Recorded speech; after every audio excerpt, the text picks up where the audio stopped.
வணக்கம். அக்ஷு சமையல்ல இன்னைக்கு கார்லிக் ரோல்ஸ், அதாவது பூண்டு வாசனை இருக்கிற பிரெட் எப்படி செய்யறதுன்னு பார்க்க போறோம். ஒரு 8ல இருந்து 10 ரோலுக்கு தேவையான பொருட்கள் என்னங்கிறத முதல்ல பார்க்கலாம். 2 கப் மைதா மாவு, பிளெயின் ஃப்ளோர் அப்படின்னு கிடைக்கும். 1 டீஸ்பூன் சர்க்கரை சுகர், 1 டீஸ்பூன் உப்பு, 1 டீஸ்பூன் ஈஸ்ட், கிட்டத்தட்ட 7 கிராம். அது போக ஒரு 75 கிராம் உப்பு போடாத வெண்ணெய், அன்சால்டட் பட்டர், கொஞ்சம் நறுக்குன கொத்தமல்லி இலை, பார்ஸ்லி இலை கிடச்சிச்சின்னா அது யூஸ் பண்ணலாம்.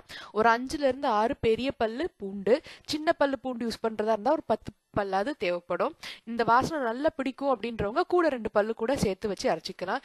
இல்லை எனக்கு இந்த ஃப்ளேவர் ரொம்ப பிடிக்காது, ரொம்ப ஸ்ட்ராங்காக இருந்தால் எனக்கு இஷ்டம் கிடையாது அப்படின்றவங்க கொஞ்சம் மாடரேட்டாக சேர்த்துக்கோங்க. முதல்ல ஒரு பெரிய பாத்திரத்தில் 2 கப் மைதா மாவு, 1 டீஸ்பூன் உப்பு, 1 டீஸ்பூன் சுகர், 1 டீஸ்பூன் அதாவது 7 கிராம் ஈஸ்ட், அது கூட ஒரு 2 table spoon extra virgin olive oil, இல்லைனா நார்மலாக உங்கள் வீட்டில் இருக்கிற ரீஃபைண்ட் ஆயில் எதுலையாவது ஒரு 2 ஸ்பூன் சேர்த்துக்கோங்க. சேர்த்துட்டு முதல்ல இதை நல்லா மிக்ஸ் பண்ணிக்கோங்க. நல்லா கலந்ததுக்கு அப்புறமா 1 கப் நல்ல வெதுவெதுப்பான தண்ணீர் சேர்த்து இதை நல்லா நம்ம பிணைஞ்சிக்க போகிறோம். நல்லா சூடாக தண்ணி ஊற்றுனீங்கன்னா ஈஸ்ட் செத்து போயிடும். அது அதுக்கப்புறம் மாவு பொங்கி வராது.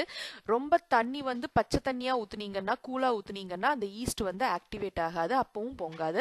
அதனால தண்ணி டெம்பரேச்சர் ரொம்ப கரெக்டாக இருக்கணும். நல்லா வெதுவெதுப்பான தண்ணியாக இருக்கணும்.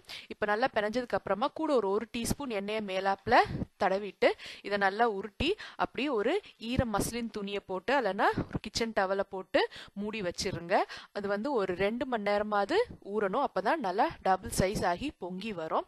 கொஞ்சம் கோல்டான பிளேஸ்ல இருக்கிறீங்கன்னா கொஞ்சம் நிறைய நேரம் தேவைப்படும். நைட் பண்ணுறதா இருந்தால் கொஞ்சம் மத்தியானமே பிணைஞ்சி வச்சிட்டிங்கன்னா கொஞ்சம் நல்லா பொங்கி வரும். இப்போது மாவு நல்லா பொங்கி வந்திருக்கு. இதை மறுபடியும் எடுத்து நல்லா பிணைஞ்சு எடுத்துக்கோங்க. எடுத்துட்டு இதை நம்ம இனி ரோல் பண்ண போகிறோம். அதுக்கு முன்னாடி அதுக்கு வைக்க வேண்டிய அந்த கார்லிக் பட்டரை தயார் பண்ணிக்கலாம். நம்ம வச்சுருந்த 75 கிராம் உப்பு போடாத வெண்ணெய் ரூம் டெம்பரேச்சரில் எடுத்துக்கோங்க, சாஃப்டாக இருக்கணும்.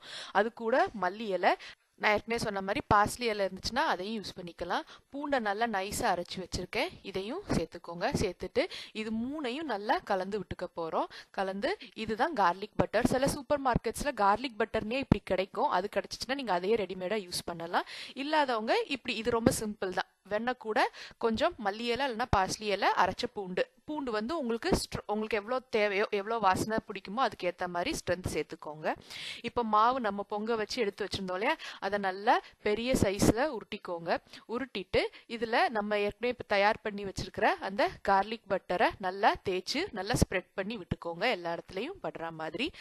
அதுக்கப்புறமா இதை ஒரு பக்கத்துலேருந்து நம்ம அப்படி சுருட்ட போகிறோம்.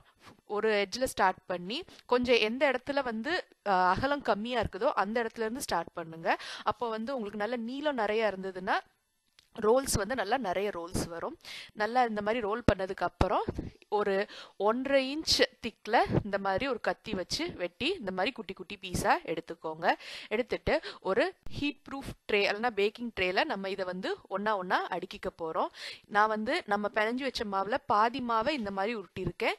அதே மாதிரி மிச்ச பாதி மாவையும் உருட்டி அந்த கார்லிக் பட்டரை வச்சு இந்த மாதிரி கட் பண்ணி அடுக்கி வச்சுக்கோங்க. இதை 180 டிகிரிஸில் ஒரு 20லேருந்து 30 நிமிஷம் வச்சு எடுத்தீங்கன்னா கார்லிக் ரோல்ஸ் தயார். இதை ஒன்றா எடுத்து சர்வ் பண்ணலாம். இதை அப்படியே சாப்பிடலாம், சைடு எதுவும் தேவைப்படாது. உங்கள் வீட்லேயும் ட்ரை பண்ணி பாருங்கள், நிச்சயம் எல்லாத்துக்கும் ரொம்ப பிடிக்கும். நன்றி.